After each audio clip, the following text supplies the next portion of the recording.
नमस्कार दोस्तों, स्वागत है आपका फिर से एक बार। और आज हम ग्राम सेवक भर्ती के बारे में बात करेंगे। जो उसकी सेफ स्कोर है वो क्या रहना चाहिए, नेगेटिव मार्किंग हटा दी गई है, सही है गलत है, और 1500 पोस्ट जो इंक्रीज हुई है उनके बारे में बात करेंगे। तो बात कर लेते हैं। देखो सीधा पहले मैं आरएस की कट ऑफ आपको दिखा देता हूँ। ये प्री की कट ऑफ है जिसमें 15 गुना स्टूडेंट सेलेक्ट किए गए थे। और उसके अंदर मैं भी ये सिर्फ ये बताना चाहता हूँ कि ये जनरल की कट ऑफ देख लो आप, उसके बाद ये ईडब्ल्यूएस की देख लो, और ये आपकी ओबीसी की देख लो, और ये एमबीसी की देख लो। सबके सब क्या है 84.72, क्योंकि इसके अंदर भी 15 गुना स्टूडेंट लिए गए हैं और सबकी कट ऑफ बराबर है। तो मैं ये कहना चाह रहा हूँ कि आपका भी जो ग्राम सेवक का एग्ज़ाम होगा 15 गुना ही लेने वाले हैं। बोला गया है कि लगभग 60,000 बच्चों का वो सिलेक्शन करने वाले हैं इसके अंदर, है ना। तो उसके हिसाब से भी जनरल की, ओबीसी की, ईडब्ल्यूएस, एमबीसी की सबकी कट ऑफ मेरे हिसाब से मेल में सेम रहनी चाहिए। तो नॉन टीएसपी एरिया के लिए हम बात कर लेते हैं। ये मैंने परसेंटेज में कट ऑफ ली है कि आपकी कि 70 से 75% रह सकती है आपकी, है ना। और उसमें अगर 120 क्वेश्चन आए, सपोज 120, क्योंकि क्वेश्चन भी फिक्स नहीं है, या 100 क्वेश्चन आए, तब आपकी कट ऑफ कितनी रह सकती है।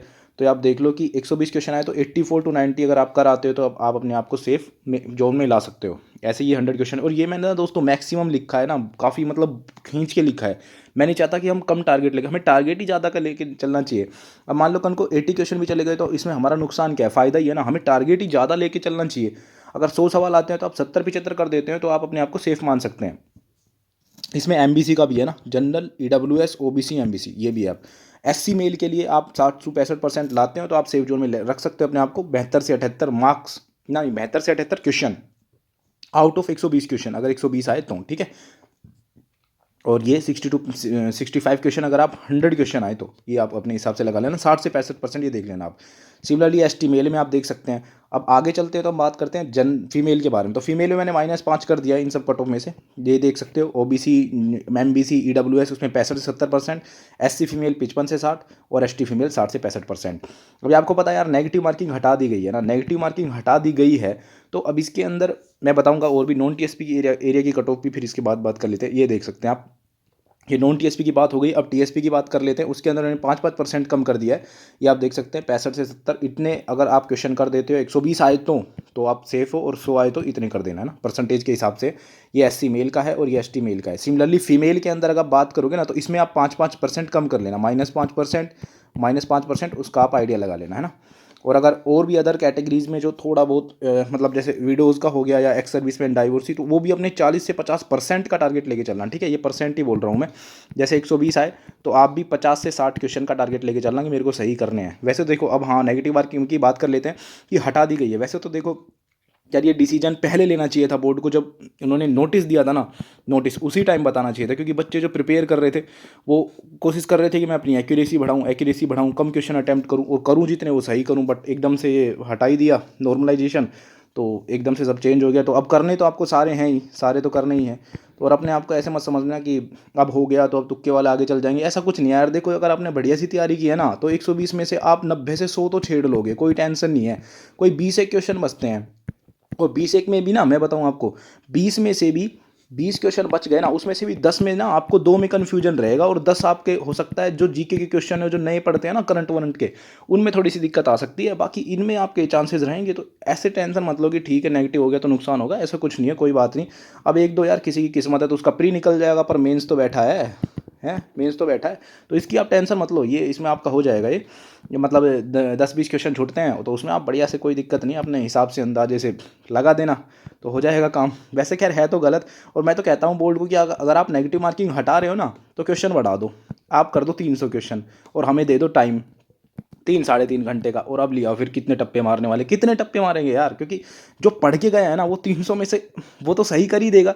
टप्पे मारने वाला कितना टप्पे मारेगा, है ना भाई। 10 क्वेश्चन में ज़्यादा चांस होते वो सही कर देगा, और जब क्वेश्चन के नंबर ही बढ़ा दोगे आप तो कहाँ से होगा। चल कोई बात नहीं, खैर ये तो अब इसका कोई मतलब नहीं है। बट आप ध्यान रखना कि सारे क्वेश्चन करके आना और मस्त रहना। मैं तो ये कहना चाह रहा हूँ कि डिमोटिवेट होने की जरूरत नहीं है। मतलब मेरा फाइनली जो ये कहना है कि आपको डिमोटिवेट कुछ नहीं होना कि नेगेटिव मार्किंग हटा दी तो हमें नुकसान हो गया, हम इतने दिन से, ऐसा कुछ नहीं है। फ़ायदा ही है। आपके जो 20 एक क्वेश्चन छूटते थे उसमें 10 आप कन्फ्यूजन में रहते थे। मैं बता देता हूँ आपको कि 2 ऑप्शन में रहते थे, आप छोड़ देते थे कि नहीं यार नेगेटिव नहीं करना। तो आप करके आना है, और इसमें से आपके ना 5 सही होंगे। बिल्कुल भी टेंशन लेने की जरूरत नहीं है, आपके सही ही होंगे ये 5। जिसने तैयारी की है वो कहीं नहीं पीछे जाने वाला। 1500 जो आपकी भर्ती है उसकी बात कर लेते हैं कि अभी 3896 के लिए आप सोच रहे थे, अब सीधी सी बात है कि अब 1500 आपकी बढ़ेगी। ऑफिशियल नोटिस नहीं आया, बट ये उपेंद्र यादव जी आप जानते हो बेरोजगार महासंघ के अध्यक्ष जो है, इन्होंने कह दिया है कि 1500 पदों की बढ़ोतरी की सूचना विभाग से प्राप्त हो चुकी है और कहा जा रहा है कि जल्द अभ्यर्थना अधीनस्थ बोर्ड को भिजवाई जाएगी। ठीक है, जैसे ही जाएगी आपका नोटिस आ जाएगा, तो कोई टेंशन नहीं है। अब तो और एक न्यूज़ चैनल है, उन्होंने भी डाला था कि 1500 पदों की बढ़ोतरी, तो ये अब आपकी न्यूज़ जो है लगभग फिक्स हो चुकी है। 3896 में 1500, अब कितने पोस्ट हो गई, लगभग आप मान के चलो 5300 पटवारी में, 5300 वीडियो में, तो अब आपकी टोटल हो गई ये 10,000 ही मान लो, चलो 10,600 मान लो, है ना, टीएसपी नॉन टीएसपी मिला के। आपकी एलडीसी भर्ती आई थी 2018 में आई थी ना एलडीसी भर्ती, उसके अंदर 11,000 के आसपास पोस्ट थी, तो ये लगभग उसी के बराबर ही मान के चलो आप कि अब वो बहुत अच्छा मौका है ये। अब इसमें आप बढ़िया से स्कोर करो और फिर मज़े ही मज़े हैं, क्योंकि अब इनमें वेटिंग भी पड़ेगी भैया, वेटिंग तो आएगी, क्योंकि कुछ आरएस में निकलेंगे बाद में, है ना, कुछ और भी होंगे, एसआई में निकलेंगे, कुछ रीट में निकलेंगे बाद में। चलो ठीक है। और एक मैं आपको चीज़ बताने वाला था कि यार जैसे आप पढ़ रहे हो ना, अभी तो हम करंट एक ऐसा सब्जेक्ट है जिसे हम छोड़ देते हैं, और करंट में बहुत क्वेश्चन पढ़ते हैं यार। पटवार के पेपर में ना 10 क्वेश्चन आ गए थे भाई करंट के, लोग पागलों की तरह एंशियंट हिस्ट्री पढ़ रहे थे इंडिया की, उसमें से आए कोई 2 सवाल, है ना, ठीक है। फिर राजस्थान से तो आते ही हैं खैर, इंडिया के क्वेश्चन आए एंशियंट से कोई 2 सवाल, फिर मिडिवल से 2, और करंट से आगे 10 सवाल जो इसको पढ़ते नहीं अपन। तो इसमें भी ना करंट बहुत वायस्ड है ना जी, कि ऐसा तो है नहीं कि बैठ के एक दिन हो गया कंप्लीट, हम छोड़ देते हैं शुरू में कि लास्ट के 10 दिन में पढ़ लेंगे।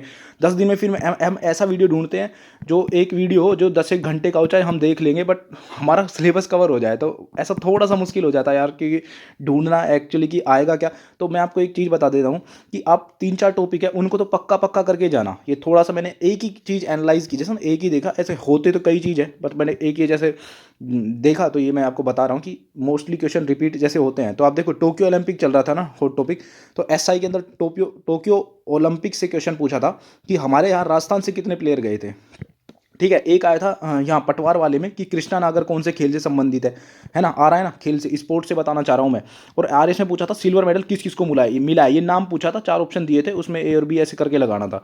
और यहाँ से भी 102% है कि यहाँ टोक्यो या पैरा ओलंपिक से क्वेश्चन जरूर बनेंगे वीडियो के अंदर। ये मैं थोड़ा सा एनालाइज करके आपको बता रहा हूँ कि यहाँ से बनते हैं। तो स्पोर्ट्स में कहना चाह रहा हूँ, स्पोर्ट्स मत छोड़ना है ना, स्पोर्ट्स में जो भी अवार्ड मिलते हैं या जो भी हुए हैं अपने राजस्थान के अवनी लखेरा के बारे में, अवनी जी के बारे में, ये बिल्कुल मत छोड़ना, ठीक है।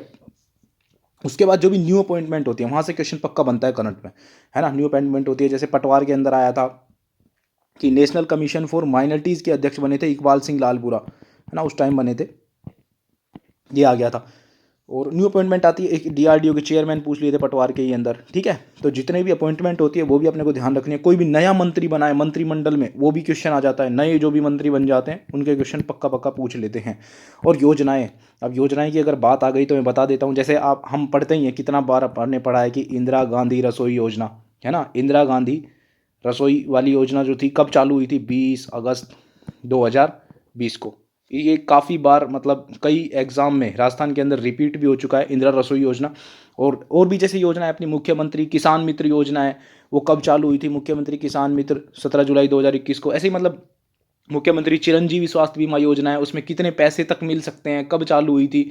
पालनहार योजना है, या मुख्यमंत्री निःशुल्क दवा योजना है जो 2 अक्टूबर, ये तो मुख्यमंत्री निःशुल्क दवा योजना जो हमारी यहाँ की फेमस है ना, जो अपनी यहाँ की फेमस है ना, 2 अक्टूबर 2011 को ये स्टार्ट हुई थी। और काफ़ी अच्छा इसमें मतलब काफ़ी अच्छा इसका रिजल्ट देखने को हमें मिला। और अभी जो नेशनल लेवल है वहाँ पे भी इसको अप्लाई करने की बात चल रही है। और ना ये योजनाएं हम देख के जाने, मतलब करंट आप पढ़ रहे हो तो सबसे पहले स्पोर्ट्स को रगड़ देना, फिर उसके बाद अपॉइंटमेंट को चेप देना, उसके बाद ये योजनाएं आपकी आएंगी वो कर देना।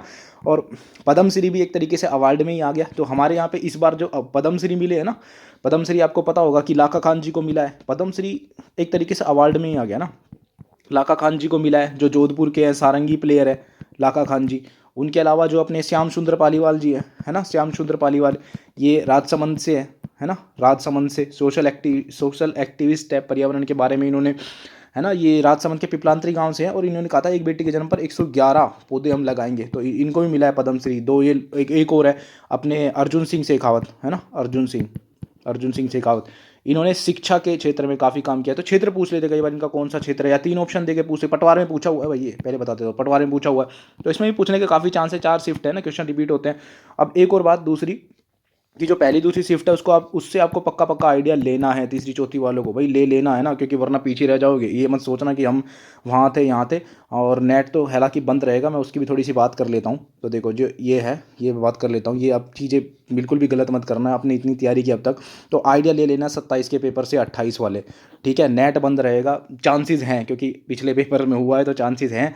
वो शाम को 6-1 बजे खुल जाएगा, ठीक है। शाम को 6-1 बजे खुल जाएगा।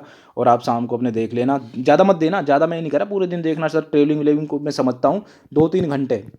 और पता है जब पेपर देखा जाता है ना तो उसमें ये देखा जाता है कि जीके कहाँ से आई है। आप मैथ तो देखने वाले हो नहीं, सीधी सी बात है ना। मैथ को कोई नहीं देख रहा और देखने का कोई फ़ायदा होगा भी नहीं, क्योंकि जो पढ़ी है रीजनिंग कुछ नहीं है। कंप्यूटर का थोड़ा सा आइडिया लगा सकते हैं, बाकी पढ़ नहीं सकते। जीके ऐसी चीज़ है जो हमें फंसाती है ना, क्योंकि यहाँ से कुछ फिक्स नहीं होता। तो हम करंट का आइडिया, जीके का आइडिया यहीं से लेते हैं। तो इसलिए 27 का देख लेना, करंट के क्वेश्चन जरूर देख लेना, और चाहे देखो चाहे मत देखो, ठीक है, क्योंकि ये रिपीट होंगे। तो इसलिए वहाँ से आइडिया जरूर ले लेना। और क्योंकि नॉर्मलाइजेशन होगा, चांसेस ऑफ नॉर्मलाइजेशन बहुत ज़्यादा है, तो इसलिए जो 28 वाले हैं उनके नंबर ज़्यादा पड़ेंगे, जो टॉपर थोड़े से रहेंगे, क्योंकि वो अगर यहाँ से जीके वगैरह का थोड़ा आइडिया ले लेंगे। मैंने पटवार का आपको एनालाइज करके बताया था कि वहाँ पे भी रिपीट होते हुए थे क्वेश्चन, तो यहाँ पे भी होंगे। फिर नॉर्मलाइजेशन में क्या है, इनको थोड़ा सा हल्का सा मे भी फ़ायदा हो, बट ये तो खैर डिपेंड करेगा यार पेपर के बाद कि पेपर किस लेवल के आए हैं, कैसे क्वेश्चन आए, उस सब चीज़ों पे। बट मैं ये कह रहा हूँ कि आइडिया ले लेना 27 का ना, कहीं से भी रिव्यू देख लेना। बाकी मैं भी कोशिश करूँगा कि मोस्ट इंपॉर्टेंट क्वेश्चन जो मतलब आए हैं क्वेश्चन वो डाल दूंगा, और उनसे रिलेटेड जो बनते हैं उनका भी हम ट्राई करेंगे कि बता दें। प्रीवियस ईयर के क्वेश्चन बिल्कुल मत छोड़ना, वही जो पटवार में आए हैं, पटवार के में जो आए हैं जीके जरूर, मतलब मोस्टली जीके कह रहा हूँ मैं ये जो चीज़ कह रहा हूँ ना, ये जीके वगैरह के लिए कह रहा हूँ, क्योंकि यही होती है यार, फिक्स नहीं होती, कितनी पढ़ लो उतनी कम है, ठीक है, जितनी पढ़ो उतना कम है ये।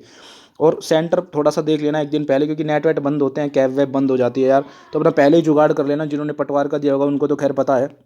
चांसेस ऑफ नॉर्मलाइजेशन मैंने बता ही दिए हैं कि होगा ही, मतलब हो सकता क्या, क्योंकि 2-4 शिफ्ट हो गई है तो फिर वरना कोई ना कोई फिर कोर्ट में केट लगा देगा, तो वो करना पड़ेगा।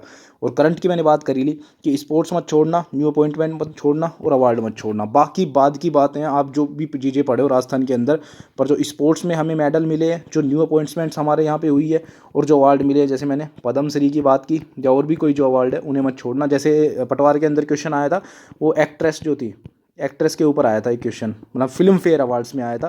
फिल्म फेयर अवार्ड्स में जो लीड एक्ट्रेस थी उस उनका आया था, है ना, क्वेश्चन। तो ऐसे ही आ जाते हैं ये पद्मश्री वाला, और ये आप देख लेना। तो यही मैं बताना चाह रहा था। बाकी ना आपका जो 27 को पेपर होगा उसका हम एनालाइज कर देंगे, उसका इंपॉर्टेंट क्वेश्चन मैं बता दूंगा, कहीं भी रहूँगा ना। 28 वालों के लिए थोड़ा सा उससे बेनिफिट हो जाएगा। चैनल को लाइक शेयर सब्सक्राइब कर देना। इस चैनल का मेन एम यही है कि ऑथेंटिक इन्फॉर्मेशन दी जाए। कोई भी मेरे से गलती से कुछ निकल जाता है तो आप कोई बेधड़क कमेंट कर सकते हैं ना, छोटा भाई या बड़ा भाई समझ के, कोई दिक्कत नहीं है, आपका ही चैनल है। मेन एम मेरा यही है कि यहाँ से ऑथेंटिक न्यूज़ जाए, और अपने जो भी एग्ज़ाम देने वाले बच्चे उन सबको हेल्प हो, बस यही है कारण, और कुछ नहीं है। बाकी आपसे मिलते हैं फिर, है ना, नई अपडेट के साथ, और कोई भी नई न्यूज़ होगी उसके साथ। तब तक के लिए धन्यवाद।